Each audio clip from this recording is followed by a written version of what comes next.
Lá, dando continuidade aí, né, a um pouco da minha história, né, é quando eu retorno, né, do Havaí para finalizar a faculdade, né. No quinto ano de faculdade eu havia trancado para ir para o Havaí, né, então eu queria começar contando aí o meu retorno, né. Eu voltei, né, logo que eu voltei eu, eu já comecei as aulas, né? Eu lembro que eu voltei, se não me engano, em fevereiro, né? Logo depois, 15 dias depois, as aulas já haviam começado, já começaram, né? Enfim, aí até aí normal, né? A readaptação, né? Logo quando eu cheguei foi um choque, né? Tava com muita vontade de voltar quando eu voltei, mas quando eu cheguei, eu já em uma semana eu já queria voltar, né? Foi a realidade ali de, enfim, era uma qualidade de vida muito grande que eu tinha lá no Havaí, né? Então me deparei ali com o caos, né, de São Paulo, de São Bernardo, onde era a faculdade, enfim, aquela rotina, a nova rotina, né? Quem fica um ano sem estudar sabe o quão difícil é voltar depois. E, e foi os 6 primeiros meses normais, né? Aí já no final desse o segundo ciclo lá, né, como a faculdade ela é semestral, eu fiz o nono semestre, né, e no décimo, que era o último para me formar, aí, enfim, a pressão para conseguir um estágio ela ficou muito maior, né, porque eu sabia que para se conseguir um emprego, muitas vezes era a continuidade do estágio, né, e graças a isso eu decidi me mudar, né, para São José, né, desculpe, São Bernardo do Campo, que era onde ficava a faculdade, ao lado da faculdade, morar numa república, porque somente ali, né, na região ali de São Bernardo, ou ABC, ou São Paulo, né, eu teria alguma oportunidade de estágio, né, em Santos, dificilmente, até porque a questão logística do sobe e desce, enfim, não me permitiria, né. Então eu decidi, né, ir para São Bernardo. Morar numa república, né? Eram umas cinco ou seis pessoas junto comigo. Enfim, aquela época o problema financeiro ainda persistia, né? Talvez até maior do que antes de ir para o Havaí, né? Mas enfim, estava acabando, né? E eu fiz algumas entrevistas de estágio, né? Eu já tinha inglês agora, mas mesmo assim eu não consegui nada, certo? Eu não conseguia nada. Eu me sentia até um pouco por baixo, né? Enfim, para eu chegar nas entrevistas para mim era muito difícil, né? Porque muitas vezes eu tinha que pegar 2 ônibus para chegar na entrevista, com terno emprestado, enfim, né? Não foi algo natural, eu não consegui um estágio. Eu finalizei a faculdade sem ter um estágio. Eu tive que fazer se eu não me engano, uma espécie de um projeto que fez, né, às vezes, do estágio. Mas só que logo quando eu terminei a faculdade, né, finalizei a faculdade, aí já apareceu um trabalho mesmo, né?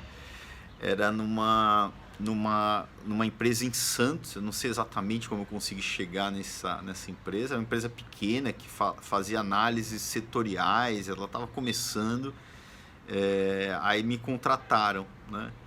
Enfim, eu fazia análises setoriais da parte de energia, setor da energia, acho que era energia, Enfim, certo? Mas era um trabalho onde eu ganhava na época R$ 800, eu lembro até hoje. E logo que eu entrei, né, nesse trabalho, eu decidi entrar no MBA. Eu terminei a faculdade e fui fazer o MBA da FGV, né? Que tinha, enfim, tinha uma turma lá em Santos, né? Era uma filial, não sei exatamente o termo correto para se utilizar. Então eu ganhava 800 e gastava 750 no MBA. Aí passou-se mais ou menos 5 meses, né? Eu vi que aquilo não era para mim, não tinha futuro nenhum aquele trabalho que eu estava fazendo, né? Não, era uma coisa muito pequena, né? Enfim, não tinha futuro, né? E aí eu comecei a aplicar, né, para já atuar como profissional, né? E um belo dia, aí na época, se eu não me engano, eu fiz aplicações no Cato, né, que é um portal de empregos. Eu, enfim, um belo dia, eu apliquei para várias vagas, né? Aí um belo dia me ligaram, né? Pô, temos aqui uma entrevista para você em São José dos Campos. São José dos Campos é interior de São Paulo, né? Fica aproximadamente 2 horas e meia, 2 horas e meia ali de Santos, né? Enfim, eu fui para entrevista, né? Aí eu fui para entrevista, enfim, com não muito a expectativa era baixa, né? Enfim, mas, né, eu fui bem na entrevista. Eu lembro que eu até fiquei, né? Eu fui para uma segunda fase, né? A entrevista foi em inglês. Nessa fase, enfim, tinha pessoas talvez até mais qualificadas do que eu lá, mas a chefe, que é a Miriam, né? Ela gostou de mim e, enfim, me contratou, né? Então ali foi um alívio, né? Eu estava, enfim, entrando numa multinacional, né? Que era o meu sonho, né? Quando você, naquela época, sobretudo, enfim, o sonho era entrar na faculdade, né? Se formar e depois trabalhar numa multinacional. E eu consegui, né? A Kodak, naquela altura, ela era uma gigante, né? A Kodak tinha, eu não sei exatamente quantos funcionários, mas num mundo da ordem de 70 mil funcionários. E eu entrei na área de planejamento, né? Era um departamento que tinha mais ou menos 15 pessoas e eu atuava como um planejador de demanda, né? Eu fazia, né, a coordenação dos envios, né, dos produtos que vinham de fábricas espalhadas pelo mundo e abasteciam os centros de distribuição da América Latina. Eu era o planejador de demanda da América Latina, né, para a unidade de negócio de DI, que a gente chamava, que é Document Imaging. E, enfim, comecei a atividade, né, embora eu não tivesse experiência, né, para mim aquela parte dos números, o trabalho em si era muito minha praia, né, eu nem tinha aprendido aquilo na faculdade, na verdade, mas talvez pela formação de engenharia foi muito simples a adaptação, né. E rapidamente eu fui ali prosperando, né? Enfim, a equipe, né, dessa unidade de negócio, que era a menor das unidades, né? A gente era muito próximo. O líder, né, da unidade de negócio, que era o diretor, né, que era o Carlos Dyer, a gente se dava muito bem. Então eu fiquei muito bem, né? Eu me dava bem com que era a chefe do meu departamento, mas ao mesmo tempo a gente prestava serviço para essa unidade de negócio e tinha esse diretor, que é o Dyer, que sempre me puxava, os dois me puxavam, me desafiavam. Eu tinha uma boa relação com eles, então o meu caminho ali dentro foi muito legal, né? A equipe era muito legal também, dos planejadores, né? Embora eu cheguei ali, eu fui muito bem recebido, tinha gente lá com 15 anos de experiência, né? E eu lembro um fato em especial aí nesse meu começo, que eu não sei por qual motivo, né? Na época existia um estoque da ordem de, não sei exatamente quanto também, mas era $1,5 milhão, estoque não produtivo, que a gente chamava. NPI, No Productive Inventory, né? Era o termo em inglês, né? Que a Kodak é americana. E eu vendo aquilo, eu me coloquei um projeto pessoal, né? Eu coloquei, não, eu vou reduzir isso para 500 mil, né? Embora ninguém tivesse me cobrado aquilo, né? E aquele passou a ser meu mundo, aquele passou a ser o meu foco da minha atuação. Embora eu tivesse que o trabalho do dia a dia operacional fosse abastecer as casas, né, da Kodak, né? Enfim, aquele era o operacional. Eu me engajei, né, naquele projeto. E ao encarar aquele desafio e reduzindo, às vezes eu tirava estoque de um país e mandava para o outro porque o outro ia vender. Ao invés de eu comprar das fábricas, eu fui distribuindo entre os países. Isso foi... E todo mês, quando virava o mês, eu envolvia todos os gerentes, né, dos países, né? Onde enfim, parabéns, você conseguiu reduzir tanto do teu estoque, etc. Eu fui criando, unindo as pessoas ali naquele projeto, e a consequência foi que a gente conseguiu reduzir para até abaixo de $500 mil, né? Fizemos uma limpa, né, naquele estoque. E isso se destacou, né? Eu recebi reconhecimento do diretor de supply chain, que é o mundial da Kodak. Recebi uma carta, recebi ganhações da empresa, fui para os Estados Unidos, recebi uma placa lá, enfim, fui muito bem reconhecido, né? Recompensado por aquele projeto. Isso me marcou, né? Até outra coisa que eu gosto de de falar é que de todos os reconhecimentos que eu tive, o principal foi uma carta, essa carta que eu mencionei do diretor mundial da Kodak, né? Assinado por ele, né? Chegou lá na minha mesa a cartinha dele, então o valor às vezes de coisas que parece que são pequenas, o bônus, etc. Quanto eu ganho eu nem lembro, mas a cartinha eu tenho guardado até hoje. Enfim, aí eu cresci muito rápido, né? Lá na Kodak tinha um sistema de graus, né? Você começava com 39, quem era formado, e você ia crescendo. Rapidamente eu cresci, né? No primeiro ano eu já cresci para 40, e no segundo já para 41. Aí passou-se mais um tempo, né? Eu acho que 3 anos depois, ou 3 anos depois, se eu não me engano. Aí eu foi realizada uma reestruturação do departamento em Manaus, que era a planta onde se fabricava os filmes, os papéis, né? O departamento, como tinha muito problema lá, nos anos anteriores houve muita falta de papel e filme, definiu-se que parte do planejamento, do departamento de planejamento iria para Manaus para tocar por lá, né, a distribuição, né, para estar mais próximo à fábrica. E eu mesmo sendo muito novo no departamento, eu era talvez o mais novo, se eu não me engano, com exceção dos estagiários ali que estavam chegando, né? Tinha pessoas que tinham 15 anos, 20 anos, 30 anos de departamento, até tinha gente que já estava no departamento quando eu nasci, né?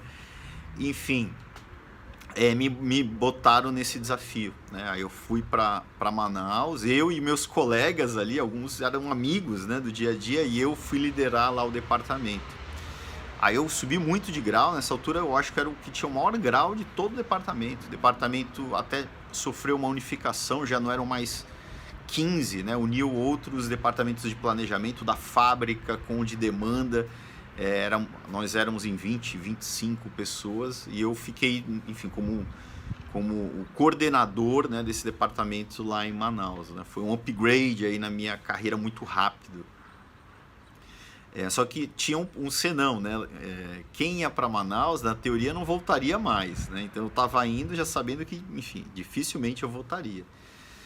Mas, inclusive, até um lance interessante nessa fase que eu quase não vou para Manaus, né? Eu recebi essa proposta e um pouco antes disso eu havia aplicado para um programa de estágio no exterior da AIESEC, né?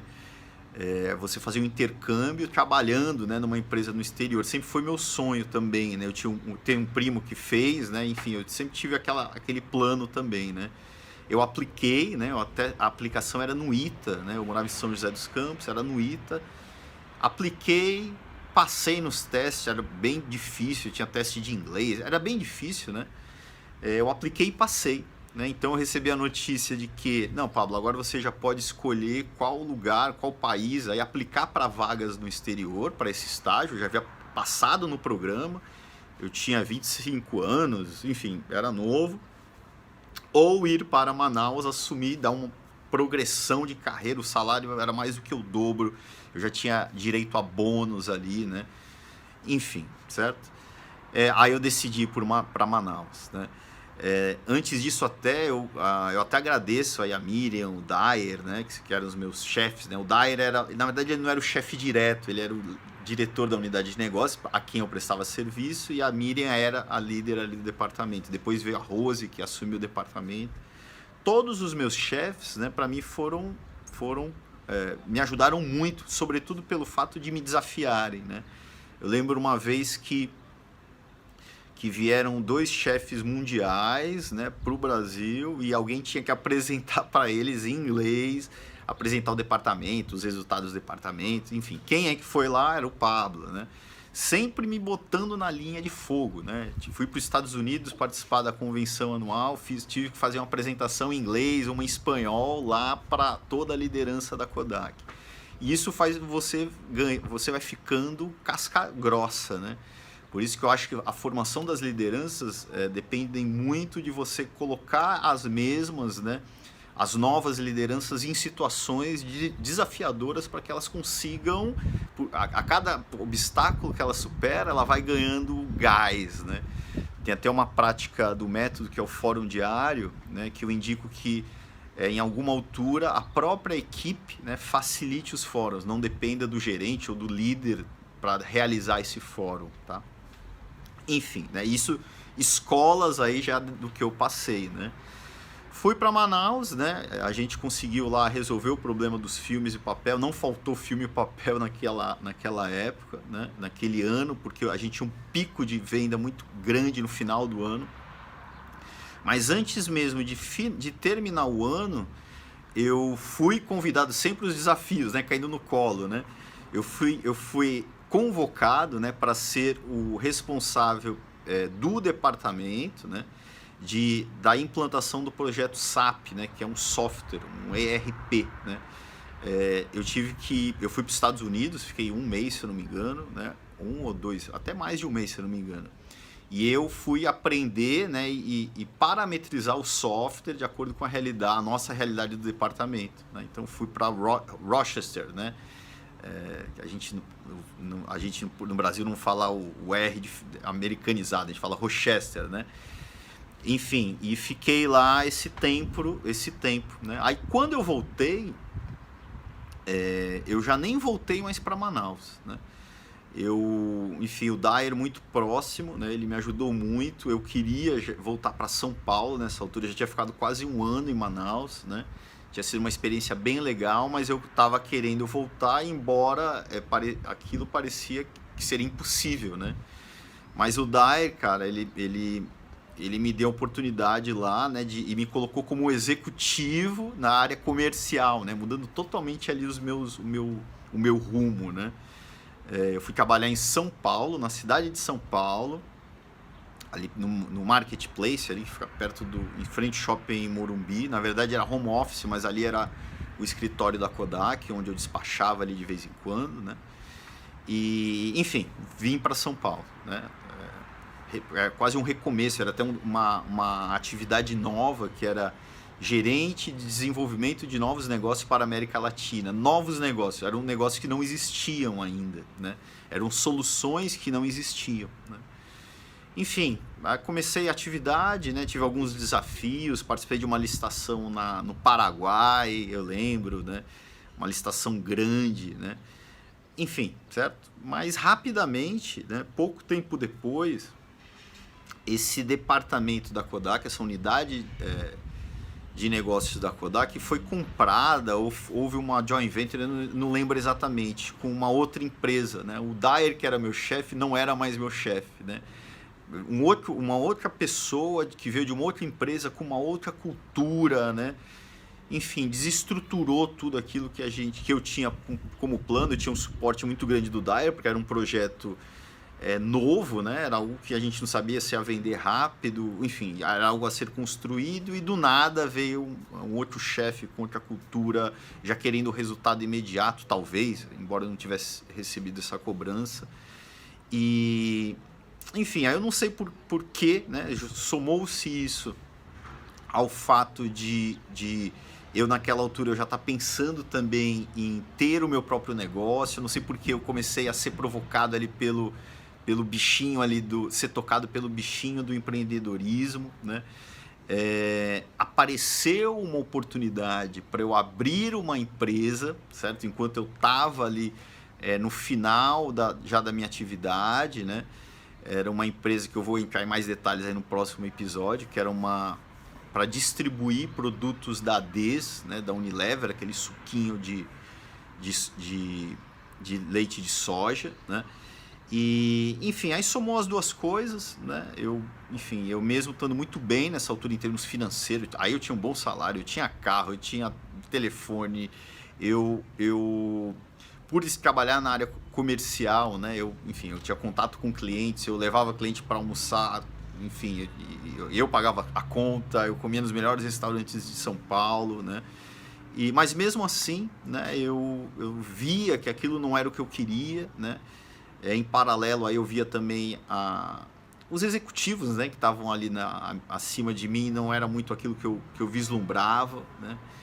E aquilo seria o meu caminho, né? Um certo dia eu até lembro bem que eu fui para São José dos Campos com a gerente do Recursos Humanos, de táxi, né? A gente saiu de São Paulo, eventualmente eu ia para São José dos Campos ainda, porque eu comecei na área comercial, mas eu ainda tinha aquela parte lá do planejamento do projeto do SAP, né? Eu ainda coordenava aquilo também. um certo dia ela falou: Pablo, você está sendo preparado para virar um diretor ou presidente da Kodak, né? Enfim, ela deixou mais ou menos entender isso, né? E eu, enfim, né? E parecia que não era. Eu tinha dúvida se era aquilo que eu queria, embora quando eu estava na faculdade, quando eu entrei na faculdade, o meu sonho era estar ali onde eu estava naquele momento, né? Enfim, aí eu vou entrar num outro capítulo aí, né, agora, que é o capítulo dessa decisão de pedir as contas e, e começar a minha atividade lá como empresário, né, que foi uma fase bem dura aí, você vai entender, tá? Mas eu digo que essa passagem pela Kodak foi uma escola, né, eu digo que eu amo a Kodak, né? Inclusive, além de muitos amigos, além do aprendizado, né? Da oportunidade, eu sou muito grato, né? Eu não consegui um estágio, abriram as portas para eu ser um profissional ali do nada, né? Eu lembro também do meu MBA, né? Que eu pagava lá os R$ 750, mesmo eu ganhando o salário da Kodak, já permitia, né? Mas eu morava numa outra cidade, São José dos Campos, o dinheiro ainda não sobrava. A Kodak foi lá e me ajudou a pagar o meu MBA, né? Enfim, certo? Foi uma escola, né? Então acho que foi uma fase bem legal da minha vida e que eu uso muito do que eu uso hoje como prática, como visão do método, etc. Eu aprendi lá, né? Nesse episódio aqui eu gostaria de falar da minha fase como empresário, né? Foi logo quando eu me desliguei, né, da Kodak. Na verdade, a empresa já tinha até começado ali em paralelo, né? Enfim, eu me desliguei com esse objetivo de ter o meu negócio, né? Nessa altura o meu sonho era ter várias empresas, vários colaboradores, enfim, né? O meu sonho mudou um pouco. Eu tinha nessa fase aí mais ou menos 27 anos, se eu não me engano, 26 para 27, né?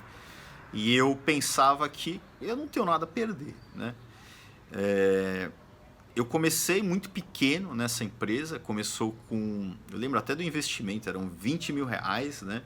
E eu tive que comprar o estoque inicial. A empresa era uma empresa...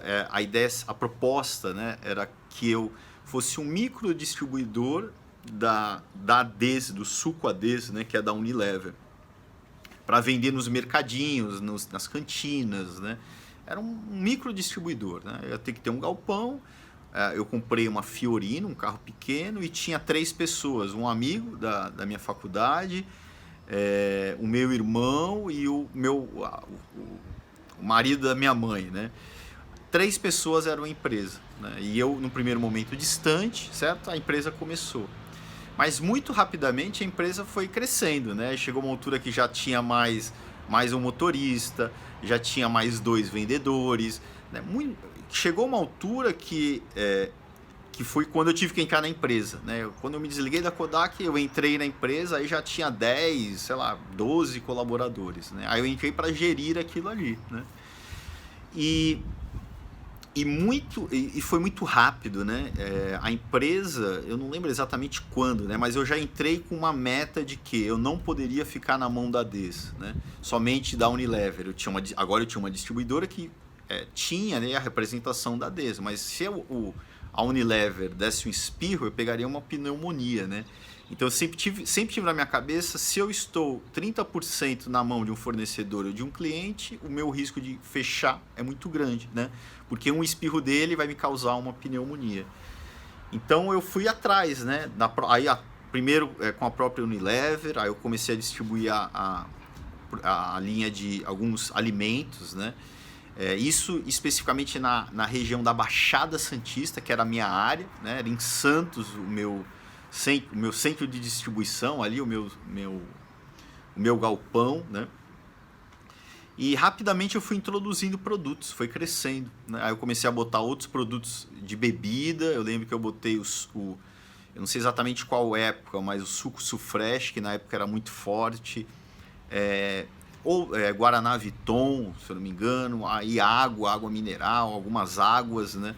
Enfim, o negócio foi crescendo, eu tive que mudar de galpão 1 vez, 2 vezes.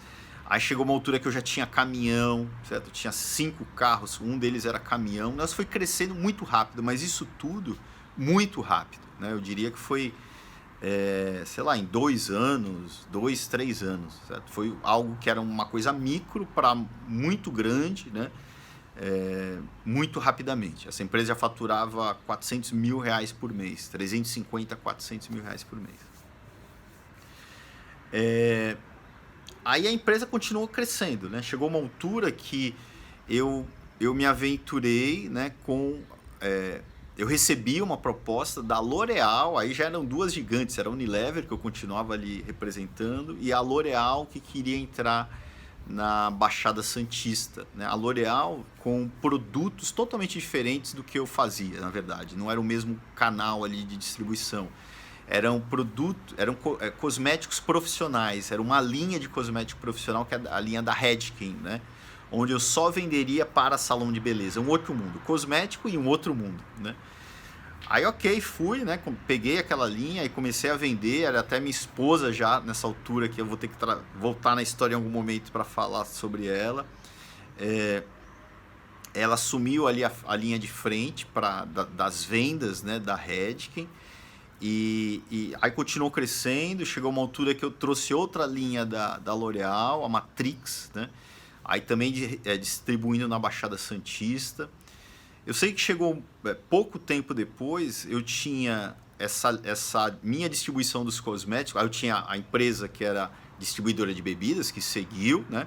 E eu tinha a distribuidora de cosméticos, que até se desmembrou, virou uma outra empresa. Essa distribuidora de cosméticos, ela cresceu muito mais ainda. Eu passei a distribuir cosméticos primeiro em São Paulo, né? Em São Paulo eu montei uma academia que era a referência da Matrix, que era essa linha no Brasil, né? Era uma academia onde nós ensinávamos, né? Dávamos cursos regulares para os donos de salão de beleza, os meus clientes, né? E eu tinha até uma equipe de técnicos que davam esses cursos. Eu tinha a distribuição ali agora numa região de São Paulo.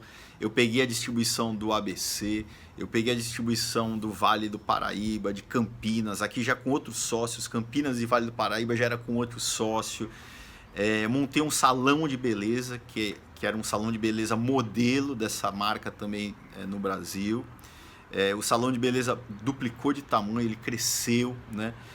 Enfim, virou um império, virou uma coisa muito grande. Em 3, 4, 5 anos virou uma coisa muito grande, né? Mas só que com um problema gravíssimo, que eu também aprendi depois. Eu acho que eu cresci rápido demais, né? Eu não tinha um crescimento sustentável, porque todo o meu capital ali, que era necessário para crescer, montar um salão de beleza, não sei quanto eu gastei mais, mas foi muito. Montar uma academia, expandir essa área de atuação, ter que vender mais representa você ter que comprar antecipado com isso, e isso depende de dinheiro, né? Tudo isso daqui representava muito dinheiro, né? E esse meu dinheiro não vinha fruto do lucro do meu primeiro negócio, ele vinha do banco, né? Então eu passei a faturar muito, a movimentar muito dinheiro, era algo em torno de 1 milhão por mês, mais ou menos, mas dinheiro do banco, né? Dinheiro do banco, era aquele capital de giro rodando do banco, né? Enfim, o negócio foi crescendo, né? E aí nessa altura eu já tinha 27 para 28 anos, um ano antes, né? Eu tinha já me casado, né? Já tinha conhecido minha esposa, tal, e a gente já estava aí com a vida já mais estabilizada, né? Eu já tinha, inclusive eu tinha recém comprado a gente casou, 2 anos depois a gente teve a nossa bebê, a Noah, nossa primeira filha, e a gente já tinha recém comprado o nosso primeiro apartamento, né? A gente comprou um apartamento em Santos, né, onde era a matriz da distribuidora, e a vida estava indo bem, embora tivesse um problema ali financeiro das empresas. Na verdade, não existia um problema naquela altura, porque o que existia era uma necessidade constante de crescer, né? Para aquela bola de neve do capital de giro, eu tinha que trabalhar, minha cabeça não parava. Eu tinha agora mais de 30 vendedores, né? Eu lidava com esses 30 vendedores, com sei lá quantos carros de entrega, embora eu tivesse uma estrutura boa, embora também fosse meio que problemática, porque grande parte dessa estrutura ela era familiar. Eu tinha meu irmão, meu amigo de faculdade, eu tinha o marido da minha mãe. Nessa altura, minha mãe já vendia produtos cosméticos para mim, a minha tia, o meu tio era o gerente comercial, o meu amigo de infância era o gerente financeiro. A mulher do meu outro amigo, do Daniel, ela era a responsável técnica, né, do departamento da educação. Enfim, eu era muito bem estruturado, né, mas só que eram pessoas próximas, então o problema emocional era muito grande, né, muitos conflitos, né, e eu estava lá em cima tendo que gerir tudo isso, a falta de capital, né, necessidade de crescimento contínuo, como motivar essa turma, tinha que pagar ali a turma, a folha era gigantesca, né. Eu lembro até um dado dia que eu tinha que pagar a folha no outro dia e eu tinha uma kitnet, né, que eu tinha comprado. Foi até antes de ter o apartamento que eu comprei com a minha esposa. E eu tive que vender a kitnet, né, para pagar a folha dos funcionários do outro dia. Eu queimei uma kitnet, um apartamento que tinha um valor, né, hoje era em torno de, sei lá, 150 mil reais. Né, eu queimei para pagar uma folha de pagamentos. Os funcionários em dia, né? Enfim, né, o negócio foi crescendo, certo? O negócio cresceu muito rápido. Eu já estava bem estabelecido, assim. Pô, morava num lugar que eu sempre sonhei, inclusive era muito próximo de onde eu tinha nascido, né? No mesmo bairro, ali 2 ruas depois. Era quase em frente à praia, né? Eu gosto de surfar, né? Então, enfim, eu atravessava a rua, estava na praia, com a filha pequena, um apartamento maravilhoso. Vida dos sonhos, né? Mas, né, a minha filha aí com 6 meses, mais ou menos, ela nasceu em agosto. Em dezembro nós fomos de férias, né? Nós tínhamos uma casa na verdade, a mãe da minha esposa, né, ela morava na Taíba, né? Ela mora até hoje, né, na Taíba, que é uma pequena vila de pescadores que fica próximo a Fortaleza. E nós, antes mesmo da minha filha nascer, a gente ia frequentemente, 2 vezes ao ano, como se fosse umas férias, né, na casa dela. E a gente, até pouco tempo antes dessas férias, a gente fez lá uma casa nossa no mesmo terreno, fizemos uma piscina, etc. Então a gente ia, né, para nossas férias, né, ficar na nossa casa, né.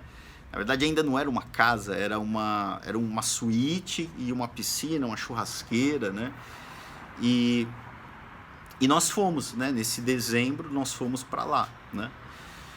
Mas só que nós não voltamos, certo? Nós fomos, né? E eu nem vou contar esse capítulo aqui nesse episódio, porque senão vai ficar muito extenso, né? Nós fomos e no meio das férias, com a minha filha pequena, enfim, né? 6 meses de idade, a minha esposa, filha única, né? E descobrimos uma doença, um câncer da minha sogra. E foi tudo muito, muito rápido, né? A gente, enfim, um dia estava de férias, no outro dia ela se sentiu mal, levamos para o hospital, descobrimos o câncer, nós não voltamos mais para a casa dela, que era uma vila de pescadores que ficava a 1 hora de Fortaleza. Ela foi internada já no hospital em Fortaleza. E nós ficamos em casas de familiares dela lá por 1 mês, né? Enfim, durante o tratamento já começou imediatamente. Filha pequena, minha esposa indo para o hospital, enfim, certo? Foi um choque, eu não voltei mais para São Paulo, para Santos, para tocar minhas empresas, tá? Aí, enfim, passou-se um tempo, né? O tratamento, para quem já passou por isso, ele demora, né? Então, aí chegou uma altura que a gente voltou a gente foi para a vila lá de pescadores, né, onde era a casa dela, onde a gente tinha uma suíte nossa lá, né, mas só que a gente viu que já ia começar um outro tratamento, 12 sessões de sei lá o que, de quimioterapia, 12 sessões de radioterapia. A gente nessa altura a gente ia para a sessão e voltava, né, para a casa dela, né. Enfim, e a gente viu que o tempo ia ficar muito extenso, né? Aí nessa altura as empresas sendo tocadas, né? Tinha uma boa estrutura, né? Tava sendo tocada, tinha pessoas de confiança lá. Embora, né, a minha comunicação com eles fosse muito difícil naquela época, por incrível que pareça, a comunicação não era como é hoje, não tinha um WhatsApp, por exemplo. Eu tinha um rádio Nextel, né, e eu falava por esse rádio onde eu morava lá, mal pegava, né, eu tinha que ir para um local específico para conseguir falar, então não era uma comunicação, não fluía muito bem, né. Eu até tinha algumas responsabilidades lá de compras, algumas coisas eu ainda fazia, mas enfim, não era natural, né? O tempo foi passando, né? A gente decidiu, inclusive, fazer a nossa casa lá, porque como a gente viu que ia demorar muito, né? A gente, não, vamos fazer uma casa. Eu não sei se a gente vai ficar um ano aqui, não dava pra gente ficar naquele quartinho que a gente estava ficando. A gente ia de férias, ficar 10 dias dava, mas ficar 2 meses, 3 meses, 4 meses não dava, né? Então a gente decidiu ainda se meter numa construção de uma casa, onde era a nossa suíte. A gente fez uma casa em cima da suíte. E aí piorou mais ainda, porque durante os 3, 4 meses de obra ali, até foi rápido, a gente teve que morar dentro da casa da minha sogra, num quartinho, com a filha pequena, enfim, certo? Não tinha nem televisão na época, na verdade. A televisão pegava, mas era um chiado, né? E o tempo foi passando, né? O tempo foi passando, passou um ano, né? Aí a gente... Não, passou um ano, o tratamento finalizou, opa, agora vamos voltar, né? O tratamento voltou tudo de novo, certo? Não sei por qual, não lembro exatamente por qual motivo, mas teve que começar tudo de novo. Aí a gente ficou mais um tempo, né? O tempo foi passando, aí chegou uma altura que não, o tratamento já não era mais o problema e a gente decidiu voltar, né? Vamos voltar para São Paulo. A gente foi para São Paulo, a gente tinha nosso apartamento, foi ver como estavam as coisas, né? Mas já era mais de um ano, se eu não me engano, depois. Cheguei a procurar casa em São Paulo, para morar em São Paulo, né? Até porque agora minhas empresas estavam em São Paulo. Decidi vender aquele meu apartamento de Santos, né? Eu acho que nessa altura eu já tinha até vendido o apartamento. Enfim, mas eu não lembro exatamente, as coisas não aconteceram. Acaba que a minha cabeça talvez tenha começado a mudar também. Eu não consegui mais me ver ali naquele sistema que eu estava antes. Eu tive muito tempo para pensar. Quem tem a oportunidade de pensar muito, de refletir muito sobre a vida, é até perigoso, né? Eu também, acabou que eu vi ali que aquele mundo como empresário, será que é isso mesmo que eu quero, né? A minha vida era... Passei a ter alguns problemas até de saúde, né? Era muito estressante aquela vida, né? Talvez por ter tido tempo de refletir sobre isso, né? Eu comecei a ver a vida talvez por outros caminhos, né? Eu comecei a escrever, né? Eu comecei a colocar no papel os erros que eu enxerguei, que eu tive, né? Quando eu estava ali na empresa, como eu tinha tempo, comecei a escrever. Eu escrevi 2 livros que eu nem publiquei, né? Eles ficaram escritos lá, depois eu vou até contar que ele virou um livro de fato.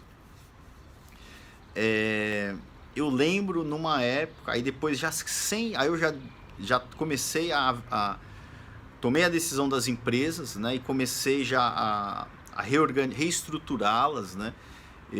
Uma delas eu vendi metade dela para um sócio, né? Primeiro eu tinha vendido a metade da empresa para ele, depois eu vendi a empresa inteira, muita confusão. Nessa altura já tinha muito problema familiar, né? Não queriam, né, que eu vendesse a empresa, né? Achavam que eu estava os traindo, mas eu não tinha como não vender, porque se eu não vendesse a empresa fechava naquela altura. Inclusive, eu até lembro de um fato, né? Eu chamei as 3 pessoas que não queriam que eu vendesse, que elas estavam na linha de frente, e falei: eu dou a empresa para vocês do jeito que tal. Vocês querem? Não quiseram. E depois reclamaram que eu vendi. E esse problema financeiro, eu julgo que foi ocasionado graças a eu não estar lá na linha de frente, fazendo com que o negócio continuasse crescendo, novos caminhos, novos mercados, novos produtos, novos. Ele parou, ela ficou estática, né? Sem o desenvolvimento, né? Sem o crescimento que o sistema errado que eu criei demandou, né? Porque como foi um castelo ali de areia, né? Com dinheiro de banco, eu precisava rodar aquilo ali. Quando parou de rodar, né? Acaba que começou a ter problema financeiro, né? Enfim, vendi uma empresa, vendi outra, fechei outra, algumas ações trabalhistas, não foram muitas, até foram poucas, né? Mas teve uma especial que, enfim, eu não gosto nem de lembrar até hoje, né? Um funcionário, ele trabalhava, eu tinha um centro técnico e tinha um salão de beleza. Tinha a parte técnica que ele dava ele ensinava os salões de beleza a utilizar os produtos, e tinha um salão de beleza que ele também atuava no salão. E eu tinha 2 CNPJs, ele era contratado por um CNPJ para prestar os serviços, né? Mas o salão tinha um outro CNPJ. Legalmente, eu tinha que contratá-lo 2 vezes, eu não fiz isso, né? Por agir de boa fé, enfim, não sabia, né? Eu mandei ele embora, né? Porque o fato aí foi um roubo, né? Mandei ele embora, pagando os direitos dele, paguei tudo por uma empresa, né? Mas ele entrou na justiça na outra empresa. Ele tinha trabalhado 1 ano, ganhando, não lembro quanto, mas era, sei lá, era um salário, 2 salários mínimos, né? Alegou não sei quantas coisas, que ganhava muito mais, enfim, alegou várias coisas. Eu sei que eu fiquei com uma ação trabalhista de 40 mil reais, né? Há 10 anos atrás, né? Até mais, né? 12 anos atrás, sei lá. Enfim, é muito dinheiro, né? Enfim, então passei por isso daí tudo também. Praticamente recomecei do zero, né? Eu quando finalizei tudo isso daí, eu tinha algumas alternativas da vida dali para frente. Não me restou capital, né? Restou um pouquinho de capital, até me aventurei para a área da construção. Eu construí um pequeno condomínio ali, eu gastei uns 150 mil reais, até foi um bom projeto, onde eu construí a estrutura, vendi na planta as casas, finalizei, foi algo que me deu um fôlego ali de 1 ano, né? Mas eu não tinha mais profissão, não tinha mais empresa, ainda tinha problema, decorrente ali da venda da venda das empresas, das ações trabalhistas, né? E eu precisava recomeçar do zero, né? Aí já tinha uma filha ela já tinha 2 anos, se eu não me engano, né? Enfim, preciso recomeçar, né? Minha primeira tentativa, né, que eu digo que foi uma tentativa que não faz muito sentido, foi conseguir emprego, né?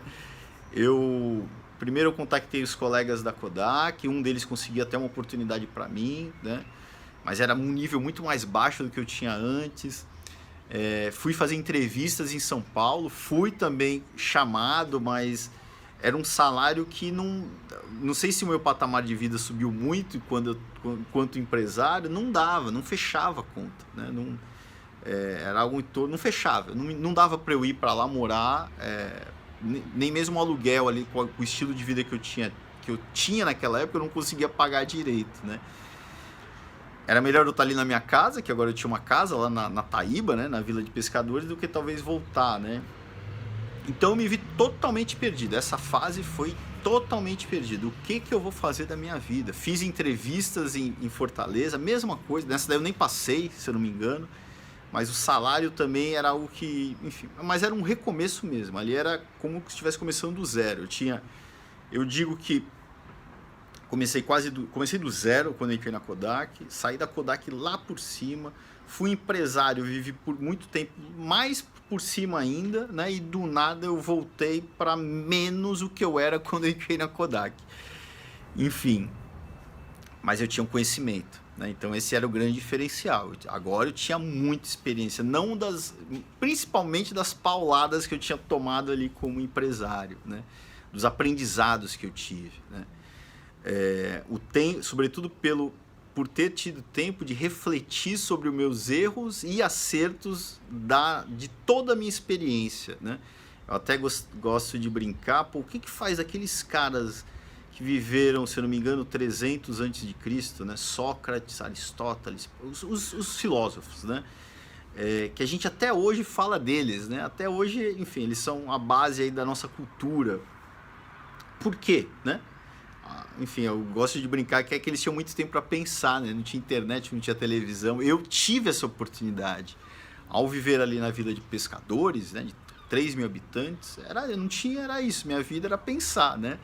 E pensar do quê? Dos meus problemas, né? Os problemas que eu tive, sobretudo na empresa. Muitos acertos, né? Me fez crescer muito rápido, mas muitos erros que fizeram com que esse crescimento fosse um castelo de areia, né? Mas crescer muito rápido também eu era muito bom nisso. Eu ganhei todos os prêmios. Eu ganhei carro da Sufresh, eu era o melhor distribuidor de tudo, eu era a melhor academia, melhor salão, era o melhor de tudo, né? Mas só que, então eu tinha um lado bom, que eu aprendi com o que eu fiz certo, mas o lado ruim de ter crescido muito rápido. O meu método hoje, por exemplo, indica que você não pode crescer muito rápido, tem um tempo para você crescer, a importância do caixa, etc, etc, etc. Enfim, aí eu tive que me reinventar, começar do zero, né? O que eu fiz, né? Ao refletir, aí eu me vi que agora eu já estava escrevendo, né? Eu já estava escrevendo sobre os meus problemas, eu tinha 2 livros ali que nunca foram publicados. Mas o simples fato de você botar no papel as suas reflexões te faz aprender. Eu já estava começando a escrever. Um belo dia, né, eu fui numa gráfica ali, uma loja ali que fazia impressões, e fiz um cartão.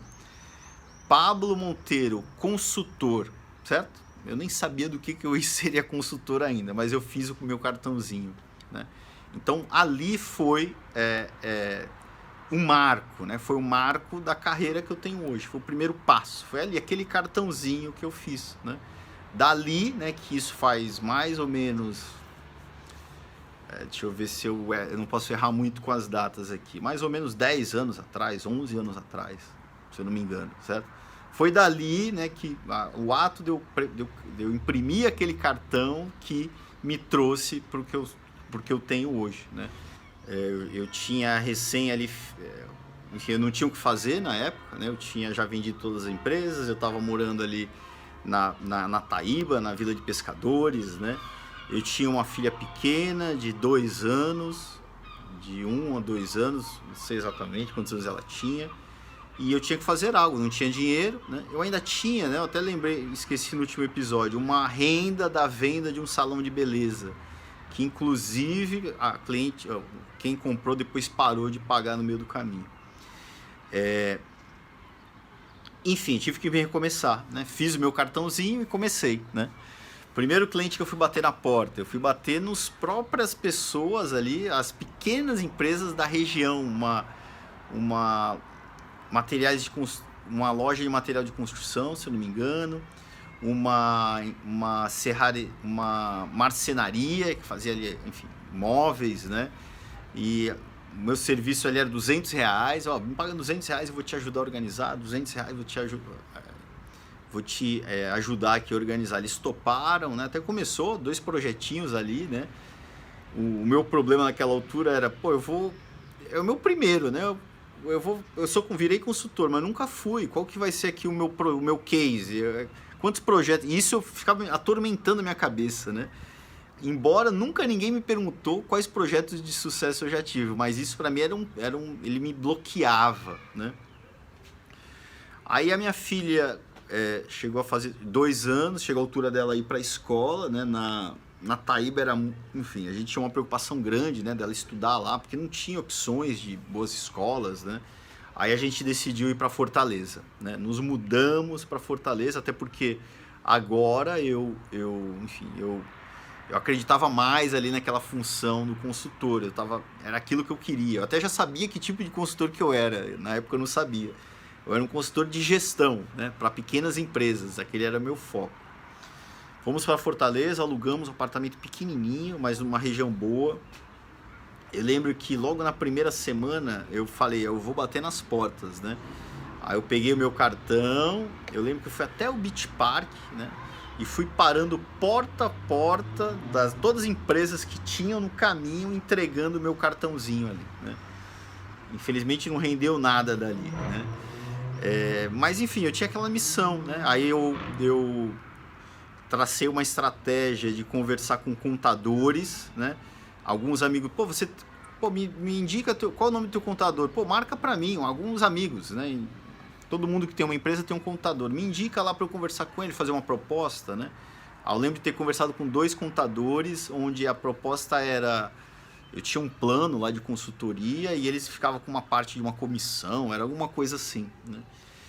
E desse contador, de dessas visitas de contador, me indicaram um primeiro cliente, né? Todos projetos muito pequenos. Eu até lembro que eu fiz um flyer para distribuir, né? Onde tinha os planos lá da minha consultoria. O plano era R$100 por mês. Eu fazia isso, aquilo. Foi um monte de coisa por R$100. E aí eu comecei o primeiro projeto, né? O primeiro projeto indicado para essa contabilidade, aí depois um outro projeto indicado pela mesma contabilidade, né? Eu pagava comissãozinha ali para a contabilidade, eram projetos pequenos, né? Mas já era alguma coisa, né? E a partir daí foi muito natural, né? Eu digo que o crescimento do consultor, ele pode ser natural porque o teu resultado vai fazer com que você seja indicado. Você não vai ser indicado se você não entregar resultado, né? Então ali eu me dedicava ao máximo, eu tinha de novo muito conhecimento, né? Embora eu ainda fosse meio perdido nos projetos, eu não tinha um método, né? Que hoje é o que me faz, eu acho que é o grande diferencial, né? Eu tinha conhecimento, mas não tinha um método. Mas eu sabia que não tinha um método, isso era importante. Então, a minha cabeça naquela altura era perturbada, porque era definir o meu método, aquele era o meu desafio, né? Definir um passo a passo. Para mim era um quebra-cabeça. Eu, como engenheiro, sempre penso em sistemas, em próximos passos, e eu não conseguia ter aquilo, né? Mas um projetinho, outro projetinho, aquele projetinho indica o outro, aquele indica o outro, e no meio do caminho começou a ter mais projetos, né? Eu comecei até a pegar projetos maiores, peguei uma fazenda no meio do caminho, que o meu tio Tony, que morava em Fortaleza, me levou lá, teve paciência, me colocou no projeto, já era um projeto maior, era uma fazenda, enfim, e foi acontecendo, né? No meio do caminho, né? Esse desafio do método, aí eu já tinha escrito um monte de coisa, aí eu me desafiei a escrever o meu livro, certo? Que é o livro, que foi o meu livro na trilha dos lucros, né? Que foi lançado em 2014. Em 2013 eu comecei a organizar, a botar no papel, a pensar, a pesquisar, a ler muito, e dali surgiu um ano depois o livro, né? Que eu fiz ali eu chamei o professor Bezerra, né, para me ajudar ali a me instruir. Ele finalizou o livro comigo, né? Ele participou do livro comigo. Enfim, aí eu já tinha um método, né? Ali as peças da minha cabeça já estavam mais organizadas. E continuou. Nessa altura eu já nem tinha cartão mais. Nessa altura não tinha cartão, não tinha site, eu não tinha nada. Eu tinha o meu crescimento orgânico, né? Aí depois disso eu comecei a vislumbrar a possibilidade de crescer, né?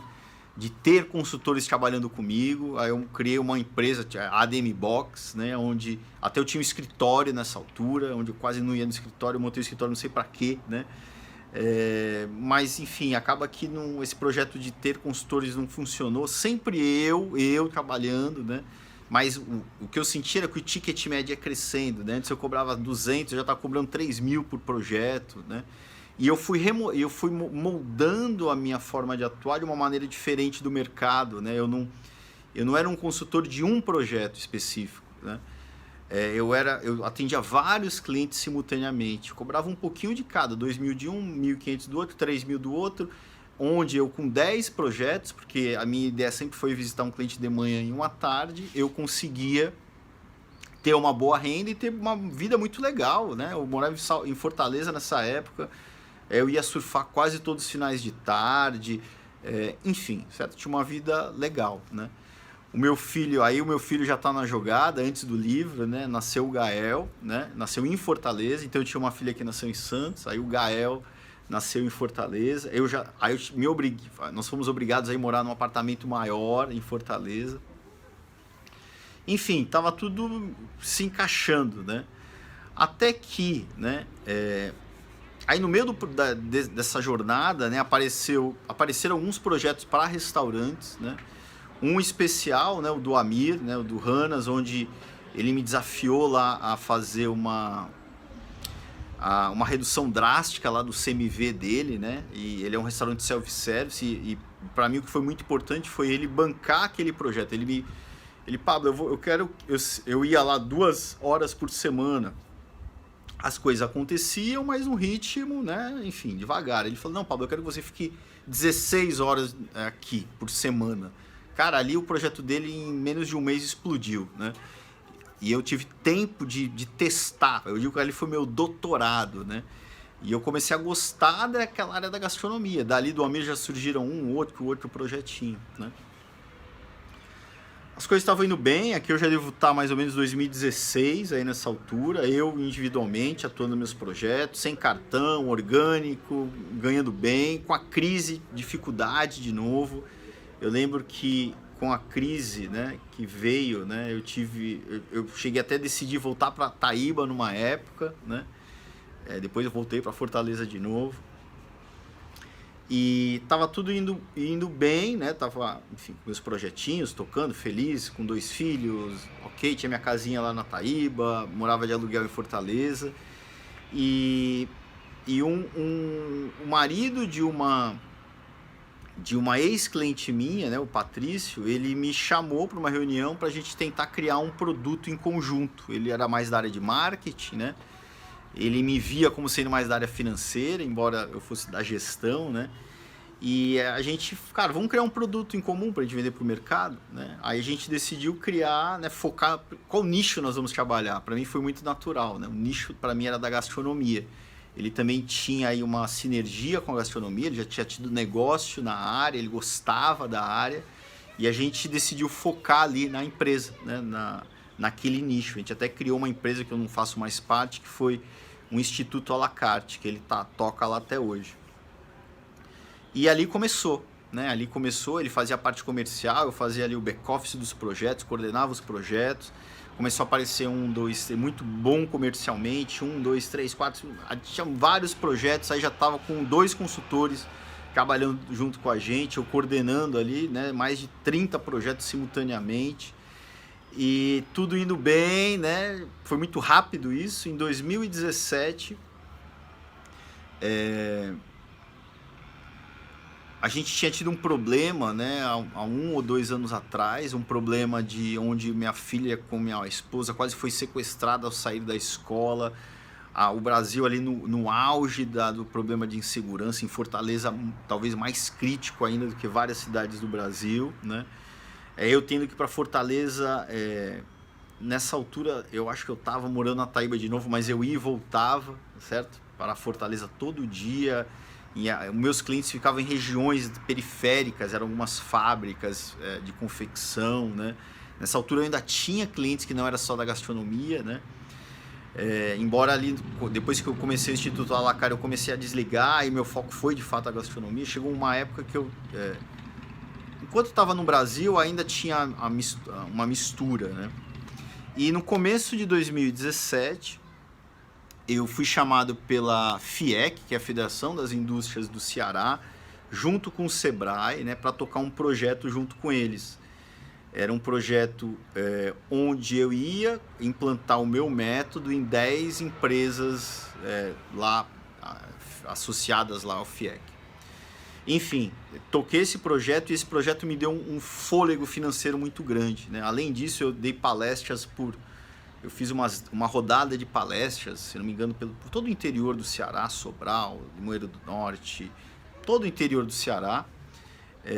Então juntou ali um capital muito grande e eu juntei todas as peças. O problema da insegurança, eu estava com caixa ali, né? Eu sempre tive um sonho, né, de morar na Europa, em Portugal em especial, não sei porquê, né? A minha mãe disse que desde pequeno eu tenho esse sonho e foi juntando as peças, em segurança. Nessa altura eu já tinha certeza que eu queria sair de Fortaleza, né? Eu não queria mais morar ali, eu ia mudar, né? Ia mudar para algum lugar, não sei para onde, mas um lugar mais seguro, um lugar mais tranquilo, um lugar diferente. E eu decidi para vir para Portugal, né? Decidi por Portugal, né? Foi muito rápido, né? Eu finalizei o projeto da FIEC, o dinheiro nem tinha entrado ainda, eu já tinha comprado as passagens, né? Acabou em junho, em agosto eu já estava embarcando para Portugal em definitivo, né? Eu, minhas 2 filhas, meu filho, minha filha, a minha esposa e minha sogra, né? Para Portugal, certo? Mudança, certo? Deixamos lá a casa, né, montada, mas a gente veio, mudança, para voltar quando? Provavelmente nunca mais, aquele era nosso plano, né? Eu já tinha o passaporte português, né, por ser filho de português, meus filhos eu já tinha dado entrada lá, eles já estavam em processo de conseguir, então legalmente pra gente não houve problema, né? de visto, etc. Enfim, viemos para Portugal de mudança, 13 malas, né? Nós 1, 2, 3, 5, né? E aí os desafios, né? De quem tá mudando de país, né? Eu lembro que eu cheguei, aluguei um Airbnb por uma semana, né? E já cheguei na missão de conseguir um apartamento, né? Nos primeiros 5 dias eu não consegui ver nenhum apartamento. Os corretores não me atendiam, etc. Aí começou a bater o desespero, porque era muito caro, né? Eu tinha ali um dinheiro para me manter, para chegar, mas não era muito dinheiro também, né? Aí eu comecei a bater em porta, toda imobiliária eu parava, batia, enfim, certo? Acabou que uma dessas, logo a primeira, por coincidência, por isso a importância do porta a porta, foi quem me ligou depois, opa, parece que tem um apartamento aqui, né? Para você, não era mais dentro da faixa de preço que eu esperava, houve uma mudança muito drástica nos valores dos aluguéis quando a gente veio, não só o aumento do euro, que foi um problema, mas também dos aluguéis. A nossa meta era em torno de 700 euros e eu consegui um de 1.100 euros, né? Mas não tinha opção, né? Eu fiquei mais uma semana de Airbnb ainda, até os trâmites ali da mudança e aí sim, consegui o apartamento e me mudei, né? Muitas aventuras no meio do caminho, ficamos 10 dias sem energia, porque muitos problemas, né? Mas a vida foi se organizando, né? Nessa altura eu trabalhava 100% online, né? Eu tinha os projetos do Brasil, eu me reunia diariamente com os consultores do Brasil, né? E eu dava as diretrizes dos projetos, eu criava as ferramentas, eu analisava os números, eu trabalhava online, né? Tocando, né? Ajudando a tocar lá a equipe do Brasil. Então eu vim para cá, mas eu tinha uma remuneração, né? Então foi uma mudança que financeiramente, né, não foi nada drástico, né? Não teve problema, né? Embora, né, com o euro muito alto, o euro disparou, eu estava num apartamento 400 euros mais caro do que o planejado, não era também com tanta folga, né? Mas eu segui na profissão, né? Pouco tempo depois, aqui já em Portugal, aí eu me desafiei, né, a plantar algo aqui, né? Montei minha empresa, aí comecei a anunciar formações presenciais aqui. A primeira formação já foram 7 pessoas, a segunda 7 pessoas, e 7 pessoas pagando 200 euros. Aí foi crescendo, né? Aí, ainda como Instituto à la carte, né? O negócio foi ganhando fôlego, né? Até que eu decidi também, eu já não estava confortável com a situação de, pô, eles estão lá tocando a empresa, eu tô aqui, né, fazendo outras coisas, enfim, eu tinha planos para a educação. O meu sócio naquela altura tinha mais planos ali na consultoria, as visões estratégicas estavam distintas, né? Eu estava com uma ideia de curso online, ele estava ali, enfim, olhando para os projetos presenciais, então a gente estrategicamente se distanciou, eu decidi sair do instituto, né, e fundar a Pablo Monteiro Academy. Aí logo depois que eu saí foi difícil também, porque eu tinha uma renda lá, eu abri mão de tudo, né? Começar do zero, de novo, quase do zero, né? Eu não tinha, embora eu tivesse já projetos de consultoria aqui em Portugal, eu fiquei com os projetos aqui de Portugal, que foi muito legal, então eu já tinha agora cursos em Portugal do nada, né? Contrariando a todos, falavam que era impossível um brasileiro conseguir entrar no mercado português, porque eu não falava o português de Portugal, eram várias crenças, né, que colocavam na minha cabeça, mas eu fui, certo? Contra todos e todos, sempre, né? E consegui o primeiro projeto, segundo projeto, terceiro projeto, tinha uma consultora que atuava nesses projetos junto comigo, né? Na verdade ela que ia atuar lá, eu coordenava. Comecei a dar as formações. Uma das formações em especial, né, foi uma formação de 60 horas, eu coloquei esse desafio, né? O meu método agora, eu já tinha um método que era o método do livro, já tinha virado um método para restaurante, que é o método GAS, que é o que eu atuo nos meus projetos, o que eu capacito especialistas até hoje, né? E o método foi se mostrando 100% eficaz, né? E numa dessas formações eu já tive 15 pessoas cobrando 970 euros por pessoa. Nessa formação especial veio já restaurante com estrela Michelin participar. tudo muito rápido. Eu cheguei em agosto de 2017, que eu já estava em 2018, metade de 2018 para 2019. Fui chamado para dar uma formação para o maior grupo empresarial de restaurantes em Portugal, onde lá tem um restaurante de 2 estrelas Michelin, para treinar as lideranças. Aí por meio da Pablo Monteiro Academy, formações presenciais contínuas, né? Aí eu decidi também não ter mais consultores, eu mesmo atuar, né? E comecei a pegar projetos presenciais, né? Projetos em restaurantes renomados também aqui em Portugal. Tudo muito natural, mas muito diferente do que eu tinha tido nas outras rupturas, né, da minha vida. Nessa altura eu tinha uma profissão, né? Eu estou trabalhando dentro de áreas da minha profissão, dar cursos. Eu tinha clientes no Brasil, agora já no modelo online.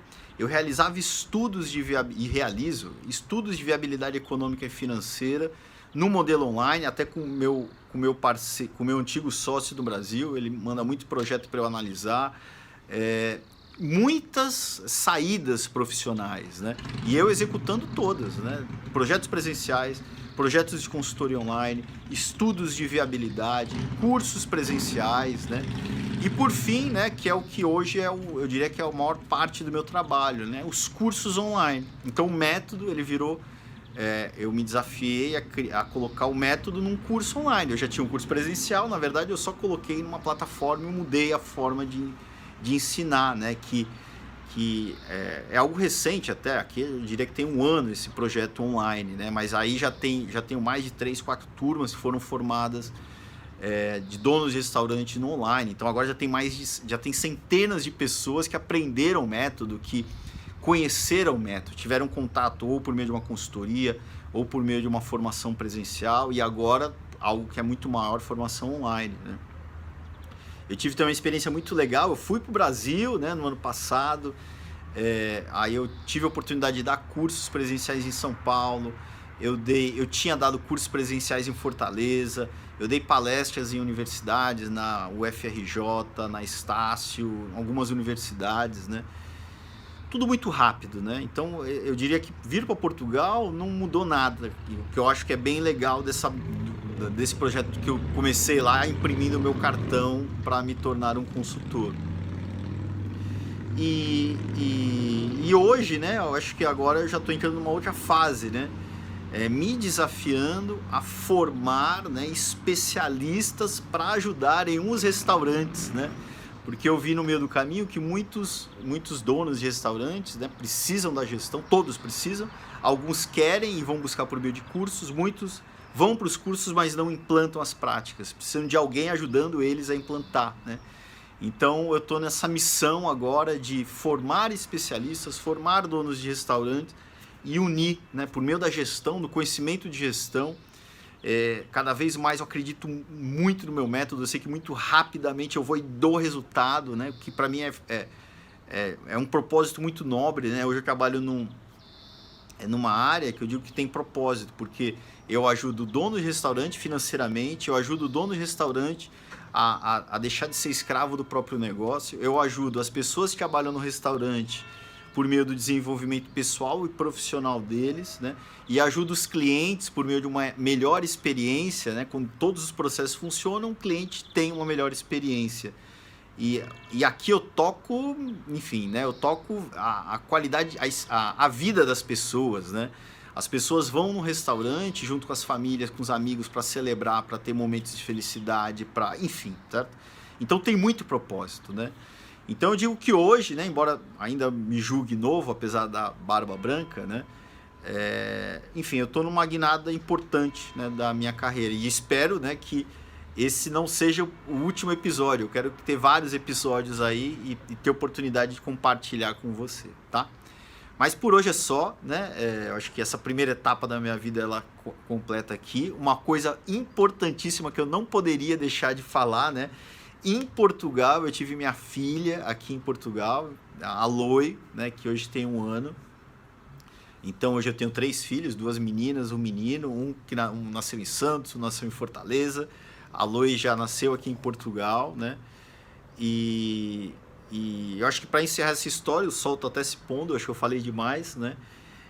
Mas é isso, né? Eu acho que espero ter aí falado um pouco sobre a minha vida, de alguma maneira você ter visualizado as sinergias da tua vida com a minha, né? E espero ter servido aí de alguma maneira, ter mostrado um caminho que pode ser o caminho aí para você seguir, ok? Então é isso. Um abraço, muito obrigado.